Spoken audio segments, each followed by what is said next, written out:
Hello and welcome to our YouTube channel. इस video के अंदर हम Central Bank of India sub staff exam 2024 को लेकर बात करने वाले हैं। सबसे पहले आप सभी कैंडिडेट से वीडियो की शुरुआत में ही आपसे ये सवाल देना चाहेंगे कि एग्जाम से जुड़ी किसी भी प्रकार की अपडेट के लिए आप हफ्ते या 2 हफ्ते में एक बार ऑफिशियल वेबसाइट पर विजिट कर सकते हैं, जिससे कि आपको किसी भी प्रकार की वीडियो या न्यूज रिपोर्ट देखने की आवश्यकता ना पड़े। इसके अलावा हमारे टेलीग्राम ग्रुप का लिंक डिस्क्रिप्शन में मौजूद है। टेलीग्राम ग्रुप को जरूर ज्वाइन कीजिए, क्योंकि टेलीग्राम ग्रुप के माध्यम से आपको जैसे ही एग्जाम से जुड़ी कोई भी जानकारी निकल के सामने आएगी, आपको टेलीग्राम ग्रुप के माध्यम से भी बता दिया जाएगा। तो टेलीग्राम ग्रुप को भी आप ज्वाइन कर सकते हैं। अब हम आते हैं एग्जाम को लेकर कि 484 पदों पर यह भर्ती प्रक्रिया निकाली गई, जिसको लेकर कहा गया था कि अगस्त महीने तक परीक्षा कंडक्ट करवाई जाएगी। लेकिन हम जैसा कि देख रहे हैं कि अक्टूबर महीने के आखिरी हफ्ते में हम प्रवेश कर चुके हैं। इस महीने में एक हफ्ते से भी कम समय रह गया है, परंतु अभी तक central Bank of India sub staff exam की तारीखों का ऐलान नहीं किया गया है। इसको लेकर कैंडिडेट जिनके तरफ से फॉर्म भरा गया है लगातार ये जानने का प्रयास कर रहे हैं कि आखिर उनकी परीक्षा कब कंडक्ट करवाई जा सकती है। इसको लेकर हमने अपनी प्रीवियस वीडियो में बताया था आपको कि संभावना जताई जा रही है और उम्मीद है कि इसी वर्ष आपकी परीक्षा देखने को मिल जाए। और ऐसी संभावना है कि एसएससी एमटीएस परीक्षा के समाप्त होने के बाद आपकी परीक्षा को कंडक्ट करवाया जा सकता है, यानी 15 नवंबर के बाद आपकी परीक्षा कंडक्ट करवाए जाने की सबसे अधिक संभावना जताई जा रही है। देखिए, एक तरीके से एजम्पशन ही है, क्योंकि central Bank of India sub staff exam को लेकर कोई भी अपडेट ऑफिशियल वेबसाइट पर भी निकल के सामने आएगी, जिस पर हमारी लगातार नजरें बनी हुई हैं। हम आपको ये सलाह देते हैं कि जितना भी समय आपको यह मिल रहा है इसको यूटिलाइज कीजिए।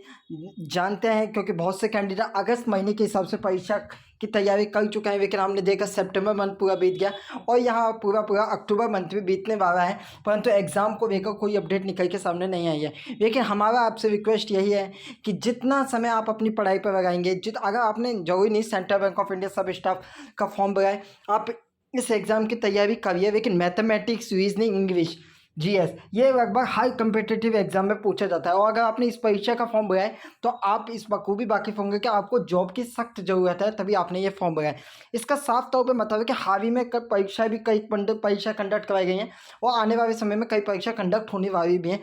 तो आप इन सब्जेक्ट पे पकड़ बना के रखिए, जितना हो सकता है उतनी चीज़ों को रिवाइज कीजिए। मैथमेटिक्स के कॉन्सेप्ट को मजबूत कीजिए, रीजनिंग को पढ़िए अच्छी तरीके, इंग्लिश हो, जनरल अवेयरनेस हो, इन सभी को अच्छी तरीके से पढ़ना है। और दिमाग में target central Bank of India sub staff exam का लगा के रखिए। 70 नंबर का ये पेपर रहने वाला है और एक सुनहरा मौका है कैंडिडेट्स के पास कि वह यह सरकारी नौकरी हासिल कर सकते हैं। सेफ स्कोर को लेकर बहुत से कैंडिडेट सवाल पूछते हैं, तो यहाँ आप अपनी स्क्रीन पर एक रफ सेफ स्कोर देख सकते हैं। रीजन वाइज कट ऑफ रीज की जाएगी, लेकिन हमारा आपसे रिक्वेस्ट रहेगा मैक्सिमम से मैक्सिमम अंकों का टारगेट रखिएगा।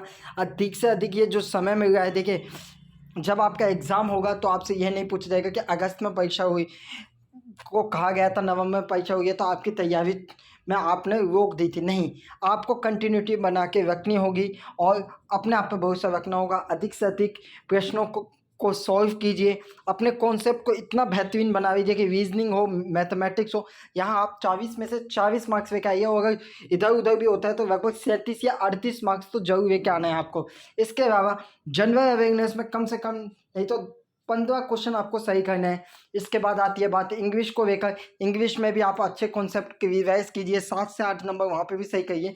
इस तरीके से आपको दिमाग में रखना है और तभी आप एक बेहतर स्कोर की तरफ पहुँच पाएंगे, क्योंकि यहाँ कंपटीशन काफ़ी टफ रहने वाला है। कैंडिडेट्स जैसा कि हमने बताया कि वह उन्हीं कैंडिडेट्स की तरफ से यहाँ पर फॉर्म भरा गया है जिनको सच में एक सरकारी नौकरी की आवश्यकता है और वह यहाँ पर अपना मैक्सिमम परसेंटेज लगाने वाले हैं। पदों की संख्या 484 पद है, यानी अच्छे खासे पदों में ये भर्ती निकाली गई है। कंपटीशन टफ रहेगा, there is no doubt about it, but आखिर में सिलेक्शन उसी कैंडिडेट्स का होगा जो अपने लक्ष्य से भटका नहीं, जो लगातार अपने कॉन्सेप्ट को रिवाइज करता रहा, अपने कॉन्सेप्ट को मजबूत करता रहा, वह ही कैंडिडेट इस परीक्षा में सफल होने वाला है। तो आप वह कैंडिडेट होंगे, हम ऐसी उम्मीद करते हैं और आप अपनी तैयारी जारी रखें। टेलीग्राम ग्रुप का लिंक डिस्क्रिप्शन में मौजूद है। जैसे ही एग्जाम से जुड़ी कोई भी अपडेट आएगी आपको टेलीग्राम ग्रुप के माध्यम से बता दिया जाएगा। ऑफिशियल वेबसाइट पर आप विजिट कर सकते हैं। अपना समय बिल्कुल भी बर्बाद ना करें और अपनी तैयारी जारी रखें। धन्यवाद।